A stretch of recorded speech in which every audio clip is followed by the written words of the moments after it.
नमस्कार, मैं हूं रूपा पंडित और आप देख रहे हैं कारा न्यूज। भारतीय जनता पार्टी अनुसूचित जनजाति मोर्चे द्वारा 27 सितंबर को दोपहर 12 बजे वसंतराव देशपांडे सभागृह नागपुर में आदिवासी पदाधिकारी बैठक का आयोजन किया गया है। भाजपा अनुसूचित जनजाति मोर्चा विदर्भ की ओर से अनुरोध किया गया है कि इस आदिवासी बैठक में विदर्भ के संगठनात्मक 17 जिलों से बड़ी संख्या में आदिवासी पदाधिकारी जनप्रतिनिधि शामिल होंगे। विदर्भ स्तरीय इस बैठक का उद्घाटन भूपेंद्र जी यादव केंद्रीय मंत्री व महाराष्ट्र प्रदेश प्रभारी के शुभ हाथों से किया जाएगा। मार्गदर्शक के रूप में राज्य के उप मुख्यमंत्री देवेंद्र फडणवीस, शिव प्रकाश राष्ट्रीय सह संगठन मंत्री उपस्थित रहेंगे। मी कोणत्याही पत्रकाराला मी अशा पद्धतीने म्हणलेलं नाही, सांगतो तुम्हाला। मी फक्त भीमराव लोणारे नावाच्या व्यक्तीला म्हणलेलं आहे आणि मी आपल्या शब्दावर कायम आहे। कारण आमचे जे सहकारी असलेले प्रकाश गेडा हे बोलत असताना त्यांचं उत्तर न ऐकता प्रश्नावरती प्रश्न निर्माण करणे हे पत्रकाराचं काम नाहीये। प्रश्न असला पाहिजे, त्याचं उत्तर देखील ऐकून घेण्याची आपली म्हणजे मी सुपारी घेतली असं तुमचं होऊ शकते। तुमचं काय ते तुम्ही शोधलं पाहिजे। माझी एक मिनिट, माझं एक मिनिट आहे। आपल्या सगळ्यांना माझी नम्र विनंती आहे, हा विषय ज्या पद्धतीचा आहे अत्यंत गंभीर आहे। खेड्यापाड्यात, जंगलात, पहाडात राहणारा सामान्य माणूस आज भारतीय जनता पक्षाच्या माध्यमातून आपल्यापर्यंत पोहोचता होण्याचा आणि त्यांच्या समस्या योग्य पद्धतीने तुमच्यासारख्या चाणाक्ष लोकांच्या पुढे मांडण्याचा प्रयत्न करतो आहे। मेळावा तर हा पदाधिकाऱ्यांची आमची जी बैठक असते, ते बैठक दर 3 महिन्यांनी आमच्या बैठका लागत असतात। महाराष्ट्राकडे चालू आहे आणि म्हणून हे विदर्भाचं आम्ही इथे नागपूरमध्ये आता घेत आहोत। विदर्भ मराठवाड्याचं झालं, कोकणाचं झालं, मार्गदर्शन करणार केंद्रीय स्तरावरचे जे हे सगळं। या मेळाव्याचा मुख्य उद्देश असं की आम्ही जे मोर्चा म्हणून आम्ही काम करतो किंवा भारतीय जनता पार्टी आहे, ते या देशातले जे 12 करोड आहेत आणि महाराष्ट्रामध्ये जे 1,35,00,000 आदिवासी आहेत त्यांच्यासाठी काय केलं बा, काय आहे काय नाही, लोकांमध्ये फेक नेरेटिव्ह करून वेगवेगळा कन्फ्युज केला जातो, त्याची सत्यता काय, असं सगळं कन्फ्युजन दूर व्हावं, एकदा प्रशिक्षण व्हावं या दृष्टिकोनातून माझा एक प्रश्न आहे। आदिवासींसाठी निधी येतो केंद्र सरकारतर्फे आणि राज्य सरकारतर्फे, परंतु तो निधी दुसरीकडे वळविला जातो, त्यांचा विकास केला जात नाही। त्यांना कुठेतरी म्हणजे त्यांच्या मतांचंच फक्त राजकारण त्यांच्यासोबत केलं जाते, यावर तुमचं काय मत? नाही, कसं आहे की जनप्रतिनिधी जे आहेत त्या भागातले त्यांच्यावरही डिपेंड राहते। जे सक्रिय आहे आपल्या भागामध्ये कसं निधी वळून मिळायचं त्याच्यावरही डिपेंड असते आणि जास्तीत जास्त फंड आदिवासी बहुल एरियामध्ये खर्च झाला पाहिजे याचा आमचं सगळ्यांचं प्रयत्न राहते आणि तो होतेही। काही प्रमाणात आता थोडं वाचलं नाही झाला नाही आणि यावेळेस वळवला गेलेला नाही। महाराष्ट्रामध्ये जो 9.18% बजेट, आता मी तुम्हाला सांगते, नागपूर शहरामध्ये आदिवासी घरकुल हे सबरी घरकुल चालू होतं, मग काँग्रेसच्या सरकारमध्ये ते बंद करण्यात आलं होतं। आता पुन्हा ते 2000 घरकुल मान्य देवेंद्रजींकडे जाऊन आम्ही स्वतः आमचे सगळे पदाधिकारी जाऊन मागणी केली।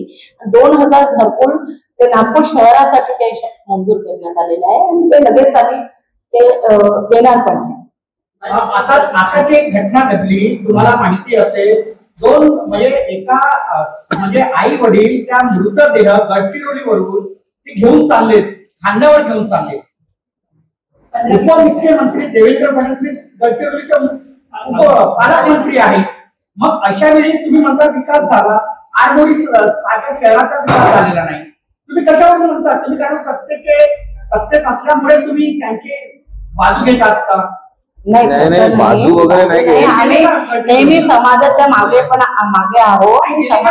मी गडचिरोलीलाच राहतात आणि मी पण गेलेली आहे। नाही आहे, समस्या नाही तशा नाही, पण काही समस्या या शॉर्ट मध्ये सोडवल्या जातात, काही समस्याला लॉंग लागतो। कारण आमचा गडचिरोली जिल्हा हा नक्षलवादी भाग आहे, आमच्याकडे 78% फॉरेस्ट आहे, नदी नाले आहे, इकडे ह्या सगळ्या गोष्टी करताना खूप साऱ्या गोष्टी कराव्या लागतात। रोड रस्त्यासाठी गव्हर्नमेंटने पैसे दिले, नितीन गडकरीने पैसे दिले, सगळं दिलं, पण तिकडे बनवू देत नाही। एक तर फॉरेस्ट एक येतो ह्या सगळ्या गोष्टीमुळे आहे, पण त्याच्यात खूप सारा बदल झाला. म्हणजे या 10 वर्षामध्ये खूप सारा बदल झाला. काही केस आहे त्यांचं उत्तर ऐकून घ्या. असं नका सांगितलं त्यांनी नाही सांगितलं. त्याने उत्तर देता येत ना. उत्तर देता येत ना. सुपारी प्रश्न कशाला करणार? हो हो आम्ही सुपारी नाही घेऊ. उत्तर करू द्या पूर्ण. असं नका उत्तर पूर्ण सगळ्यांना बोलू द्या ना. म्हणजे एक असा तुम्ही काय बोलता? माझा प्रश्न असा आहे की आपण 27 तारीखला आदिवासी पदाधिकारी मेळावा ठेवला आहे, परंतु नागपूरच्या संविधान चौक मध्ये 2 कृती समिती आदिवासी हा आंदोलन करत आहे, उपोषण करत आहे. आणि मागच्या वेळेला आदिवासी कृती समितीमध्ये काही पण होत्या, तर तिथे विजय कुमार गावित यांनी लेटर दिलेलं होतं साईन करून. 1 वर्ष झालं तरी काही झालं नाही. ते पुन्हा आता तिथे उपोषणाला बसले. यावर आपण काय म्हणा? आणि अशा वेळेस आपण तिथे हे करत कृती समिती जी बसली आहे ना, काय माननीय सुप्रीम कोर्टाने या संदर्भात निर्णय दिलाय. आजची पत्रकार परिषद त्या संदर्भात नाही, पण तरी आता आपण प्रश्न विचारला म्हणतो. माननीय सुप्रीम कोर्टाने जो विषय आपण बोलला त्याच्या संदर्भात निर्णय दिलाय. तो निर्णय सगळीकडे लागू होणार आहे. दुसरी गोष्ट, आपण जे डॉक्टर विजय कुमार गावित त्यांनी हे केलं तो काम झाला ना. त्याच्यानंतर कृती समितीने उपोषण केलं नाही. म्हणजे नाही तो धनगराचा जो विषय आहे ना,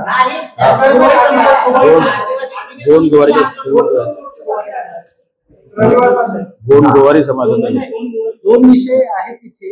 एक आहे गोवारीचं, ते म्हणतात सर्व सन्माननीय पत्रकार बंधूंचे भारतीय जनता पार्टी अनुसूचित जमाती म्हणजे आदिवासी मोर्चा महाराष्ट्राच्या वतीने आम्ही आपल्या सगळ्यांचं स्वागत करतो. आज 27 सप्टेंबर 2024 ला नागपूर येथील वसंतराव देशपांडे सभागृहामध्ये अनुसूचित जमाती म्हणजे भाजपा एसटी आदिवासी मोर्चाचा पदाधिकाऱ्यांचा भाजपाच्या दृष्टीने जे 17 संघटन जिल्हे आहेत त्याचा महामेळावा आहे.